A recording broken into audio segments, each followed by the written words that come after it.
Best health packages up to 80% discount. Tirumala Diagnostics. నమస్కారం, నేను మీ జాహ్నవి.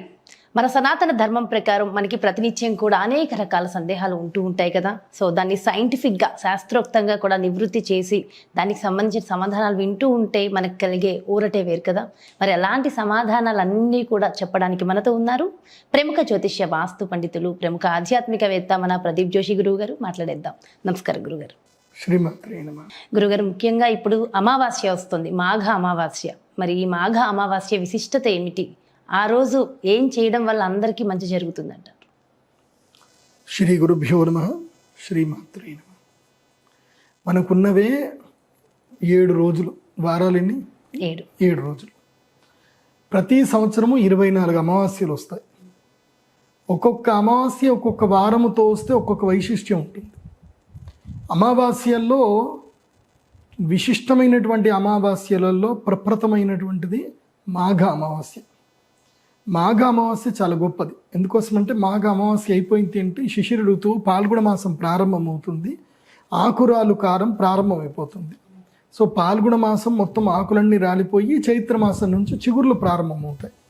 అమావాస్య దేనికి సూచనము అంటే లయమునకు సూచన. అమావాస్య ఏంటి? లయం. లయం అంటే ఏంటి? లయమైపోవడము. లయమైపోవడం అంటే మిక్స్ అయిపోవడం, యోగమునకు సూచన. ఎట్లాగంటే మనకి సూర్యుడు ఉదయిస్తూ ఉంటాడు. సూర్యుడిని మనం చూస్తే అమావాస్య రోజు చంద్రుడు ఎక్కడ ఉంటాడు? మరి సూర్యుడితోటే ఉంటాడు.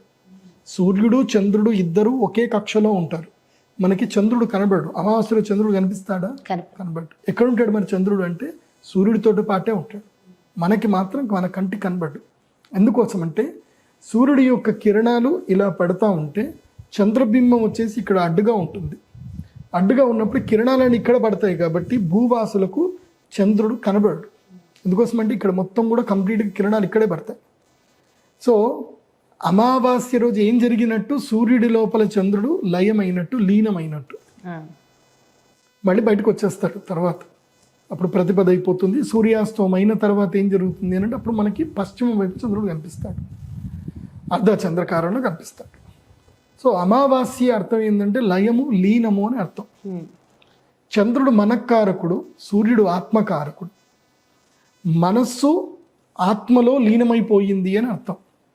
అంటే మన ఆలోచనలు, మన యొక్క మానసిక బాధలు, దుఃఖములన్నీ కూడా లయమైపోయే రోజుది.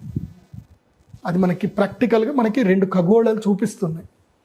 అంటే ఏ మనిషికి జీవితంలో ఎంత బాధ ఉన్నా, ఎంత కష్టం ఉన్నా, అంటే నెగిటివిటీ విపరీతంగా ఉంటుంది కదా. అంటే శత్రువులు విపరీతంగా బాధ పెడతా ఉంటారు, ఏదో ఒకటి జరుగుతూ ఉంటుంది. వాటన్నిటి నుంచి, బాధల నుంచి బయటకు రావాలంటే ఒక రోజు కావాలి.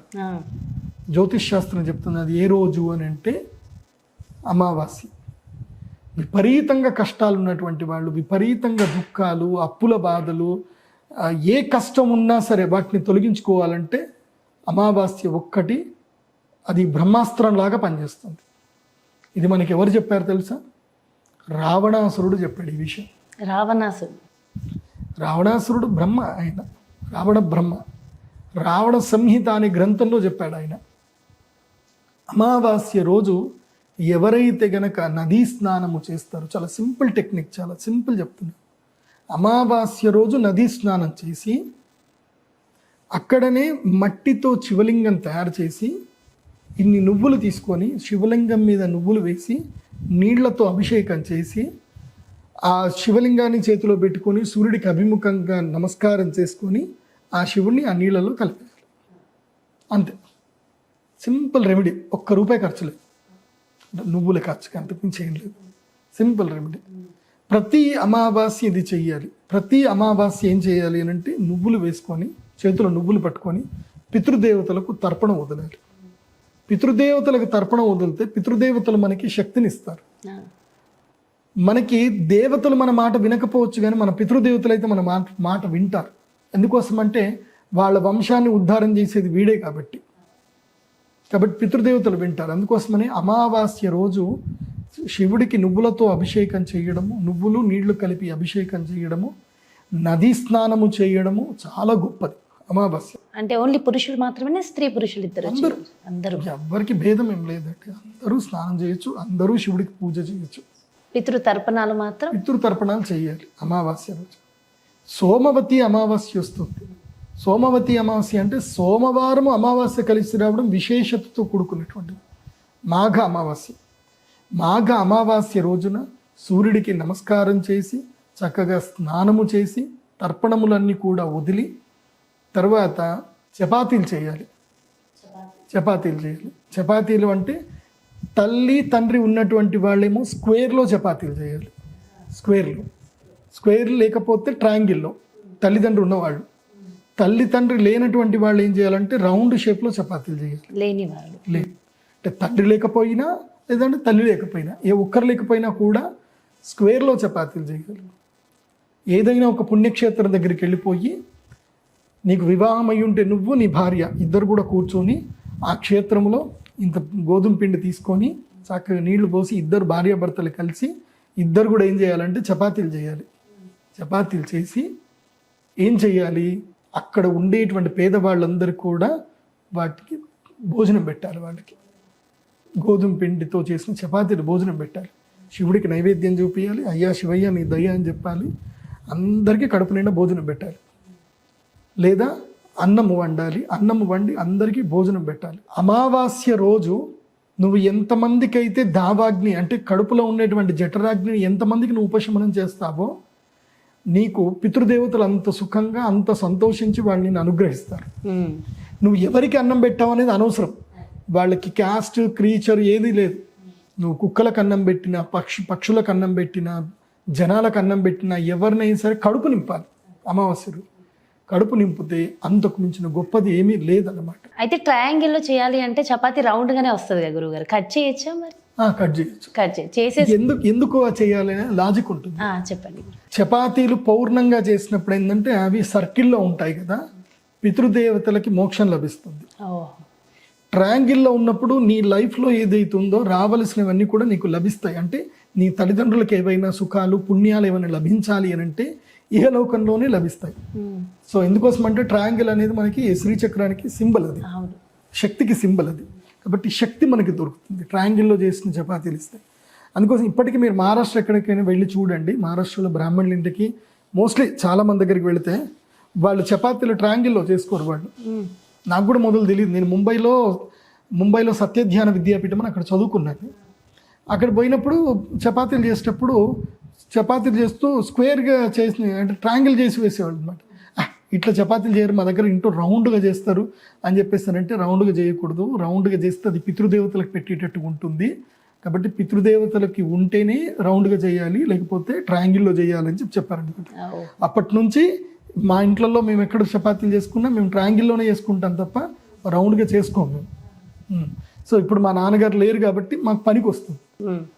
అట్లా చేయడం మంచిది. అంటే పితృకార్యం చేసేటప్పుడు మాత్రమే రౌండ్ చేయాలి, అది అమావాస్య రోజు మాత్రమే చేయాలి. అయితే